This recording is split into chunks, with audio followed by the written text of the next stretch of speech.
Hi மக்களே, welcome back to our YouTube channel. So ஒரு popular prime time actress வந்து ரொம்ப நாளுக்கு அப்புறம் அந்த சீரியல் நடந்த ஒரு இஷ்யூ பற்றி இப்போ ஃபுல்லாக விளக்கமாக வந்து கொடுத்துருந்தாங்க.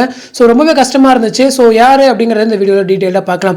ஸோ யார் என்ன சீரியல் அப்படின்னு பார்த்தீங்க அப்படின்னா, சன் டிவியில் ஒரு காலத்தில் நல்ல பாப்புலராக போயிட்டு இருந்த ஒரு சீரியல் தான் பூவே உனக்காக. ஸோ அந்த சீரியலில் ஃபர்ஸ்ட் ஹீரோயின் ஆக்ட் பண்ணிட்டு இருந்தவங்க தான் வந்து ராதிகா பிரீத்தி. ஸோ இவங்க தான் வந்து ரீசெண்டாக ஒரு இன்டர்வியூ கொடுத்துருந்தாங்க. ஸோ அந்த இன்டர்வியூவில் நிறைய விஷயங்கள் வந்து ஷேர் பண்ணியிருந்தாங்க. ஸோ அதில் ஒன் பை ஒன்னாக பார்க்கலாம். ஸோ ஃபஸ்ட்டு என்ன ரீசன் ஃபிட் பண்ணதுக்கு அப்படின்னு கேட்கும்போது ஸ்டோரி தான். ஸோ ஸ்டோரி வந்துட்டு ஃபஸ்ட்டு ஒரு ஹீரோயினுக்கு வந்து ஒரு பாசிட்டிவ் ரோல் இருக்கணும், ஒரு போல்டான ரோல் இருக்கணும். பட் இது வந்து ஸ்டார்டிங்கில் இருந்துச்சு. பட் சில ரீசன்ஸ்னால வந்து ஹீரோ சேஞ்ச் பண்ணாங்க. ஸோ அசீம் உள்ள வந்ததுக்கப்புறம் வந்து சீரியல் வந்து நிறையவே சேஞ்சஸ் நடந்துச்சு.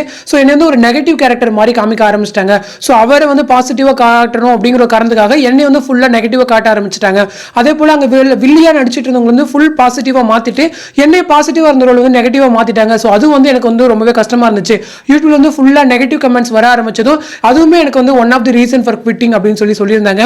ஸோ செகண்டா அவங்க சொன்ன விஷயம் வந்து எனக்கு ரொம்பவே ஷாக்கிங்கா ரொம்பவே பாவமா இருந்துச்சு. ஸோ அது என்ன அப்படின்னா அந்த பாத்ரூம் இஷ்யூ. ஸோ இப்போ வந்து ஒரு செட்டுக்கு ஒரே ஒரு வாஷ்ரூம் தானாமா. So for both boys and girls. So அங்கே வந்து ஒரு ஃபேமிலியுமே தங்கி இருந்தாங்களாம். ஸோ அந்த ஃபேமிலியுமே அந்த ஒரு பாத்ரூம் தான் யூஸ் பண்ணிட்டு இருந்தாங்களாமா. அது மட்டும் இல்லாமல் இப்போ பாத்ரூம் போனோம் அப்படின்னா கூட ஒரு ஸ்கூல் குழந்தைங்க மாதிரி அங்கே இருக்கிற டேரக்டர்கிட்ட வந்து நம்ம கேட்கணும், இந்த மாதிரி வாஷ்ரூம் போயிட்டு வரோம் அப்படின்னு சொல்லிட்டு. ஸோ அப்படி நம்ம கேட்டோம் அப்படின்னா அந்த டேரக்டர் வந்து மைக்ல இருந்து கத்தி சொல்லுவார், எப்பமா திருப்பி வருவீங்க அப்படின்னு சொல்லிட்டு. ஸோ நம்ம வாஷ்ரூம் போனால் கூட அடுத்து கியூல ஒரு 4-5 பேர் நின்றுட்டு இருப்பாங்க, சீக்கிரம் வாங்க என்னம்மா இவ்வளோ நேரமா அப்படின்னு சொல்லி மைக்லேயே கத்தி சொல்லுவாங்க. ஸோ அதெல்லாம் வந்து ரொம்பவே கஷ்டமா இருந்துச்சு. இந்த நாள் வந்து நிறைய ஆர்டிஸ்ட்க்கு வந்து ஒரு இன்ஃபெக்ஷன்ஸ்லாம் வர ஆரம்பிச்சு நிறைய பேர் சீரியல் வந்து குவிட் பண்ணிட்டே போயிட்டாங்க. ஸோ கடைசியில் வந்துட்டு நானும் இன்னொருத்தர் கோரோ சைட் ஆக்டர் பண்ணிட்டு இருந்தாரு. ஸோ அவர் மட்டும் தான் சீரியல் இருந்தோம், ரெஸ்ட் ஆஃப் எல்லாருமே வந்து குவிட் பண்ணிட்டு போயிட்டாங்க அப்படின்னு சொல்லி ரொம்பவே கஷ்டப்பட சொல்லியிருந்தாங்க. அதான் அவங்க சொன்ன விஷயம் வந்துட்டு பேமெண்ட் இஷ்யூ. ஸோ 1.5 years கிட்ட அவங்களுக்கு வந்து பேமெண்ட்டே கொடுக்காம அவங்க வந்து அந்த சீரியல் நடிச்சு கொடுத்துருக்காங்க அப்படிங்கிற மாதிரி சொல்லியிருந்தாங்க. ஸோ சீரியல் ஃபர்ஸ்ட் ஸ்டார்ட் பண்ணும்போது வேற ஒருத்தவங்களை தான் செகண்ட் ஹீரோயினா வந்து வச்சு சூஸ் பண்ணி சீரியலோட ஷூட்லாம் போயிட்டு இருந்துச்சாம். பட் சில ரீசன்ஸ்னால அவங்க குவிட் பண்ணதால அகைன் இன்னொருத்தவங்களை ரீப்ளேஸ் பண்ணி வந்து ஷூட் அகைன் ஸ்டார்ட் பண்ணிட்டு இருந்தாங்களாமா. ஸோ நியர்லி 1.5 years கிட்ட ஆச்சு சீரியல் வந்து லான்ச் பண்றதுக்கு. ஸோ அதுக்கு நடுவில் நாங்கள் நடிச்சு கொடுத்த எதுக்குமே அவங்க வந்து பேமெண்ட்டே கொடுக்க மாட்டாங்க.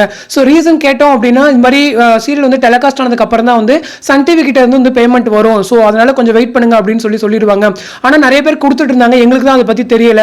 ஸோ 1.5 years கிட்ட நாங்கள் பேமெண்ட்டே வாங்காம அந்த சீரியல் நடிச்சு கொடுத்துருக்கோம் அப்படின்னு சொல்லியிருந்தாங்க. அது மட்டும் இல்லாமல் நடுவில் சீரியல் டெலிகாஸ்ட் ஆனதுக்கு அப்புறமே கூட நிறைய மந்த்ஸ் வந்து இழுத்தடிப்பாங்க, அது மாதிரி பேமெண்ட்ஸே வந்து கொடுக்க மாட்டாங்க. ஸோ நம்ம மெயினாக ரீசனாக ஒரு சீரியல் பண்ணுறோம் அப்படின்னா அதுக்கு வந்து மெயின் ரீசனே வந்து பேமெண்ட் தான். ஸோ அதுவே இல்லாத போது அந்த சீரியல் நடிக்கிறது ரொம்பவே கஷ்டம் தானே அப்படின்னு சொல்லி வருத்தமாக தெரிவிச்சிருந்தாங்க. அடுத்து அவங்க சொன்ன விஷயம் வந்துட்டு புவர் மேனேஜ்மெண்ட். இப்போ ஆர்டிஸ்ட்லாம் வந்து 7:30 அங்கே செட்டுக்கு போயிட்டாங்க அப்படின்னா அங்கே வந்து இந்த டீம்ஸ்லேருந்து யாருமே வந்திருக்க மாட்டாங்க. ஸோ நாங்கள் தான் போய் கேட்டே ஓப்பன் பண்ணுற மாதிரி இருக்கும், ஜென்ரேட்டர் ஆன் பண்ணணும். ஸோ இந்த மாதிரி நிறைய இஷ்யூஸ் இருக்குது. ஆனால் டீம் சைட்லேருந்து அதை கண்டுக்கவே மாட்டாங்க. முன்னாடியே கால் பண்ணி சீக்கிரம் வாங்கன்னு மட்டும் சொல்லுவாங்களே தவிர சீக்கிரம் வந்து விடவே மாட்டாங்க அப்படின்னு சொல்லி அவங்க சொல்லியிருந்தாங்க.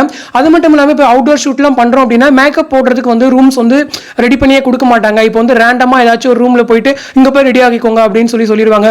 ஸோ ஒரு முறை ஒரு பேச்சுலர் ரூமில் போயிட்டு அங்கே பண்ணும்போது மேக்கப் ரெடி பண்ணும்போது அவங்க வந்து ஒரு யங்ஸ்டர்ஸ்லாம் அங்கே வந்து ஷர்ட் இல்லாமல் ஒரு ட்ரௌசரோடு நின்றுட்டு இருந்தாங்க. ஸோ அவங்களாம் இருக்கும்போது நம்ம எப்படி பண்ண முடியும்னு சொல்லி மேனேஜர்ஸ்ட்டை போய் நம்ம கேட்டோம் அப்படின்னா என்னம்மா இவ்வளோ பெரிய ஆர்டிஸ்ட்லாம் எப்படிலாம் ரெடியாக இருக்காங்க அப்படின்னு சொல்லி நம்மளை டேரக்டாக லாக் பண்ணிடுவாங்க. ஸோ அது வந்து ஒரு பெரிய இஷ்யூவாக இருந்துச்சு. இப்போ அவுட்டோர் ஷூட்லாம் வந்து வாஷ்ரூம் போனோம் அப்படின்னா ரேண்டமாக இந்த கதவு தட்டி இங்கே போய்க்கோங்க அப்படின்னு சொல்லிட்டு போயிடுவாங்க. ஸோ மேனேஜர்ஸ் வந்து ஈவன் அந்த வீட்டில் பெர்மிஷன் கூட கேட்க மாட்டாங்க, நாங்களாக தான் போய் கேட்டுக்கணும். ஸோ அந்த மாதிரி டைமில் அவங்களாம் திட்டுவாங்க, என்னம்மா இப்படிலாம் வந்து பண்ணுறீங்களே அப்படின்னு சொல்லி திட்டுவாங்க.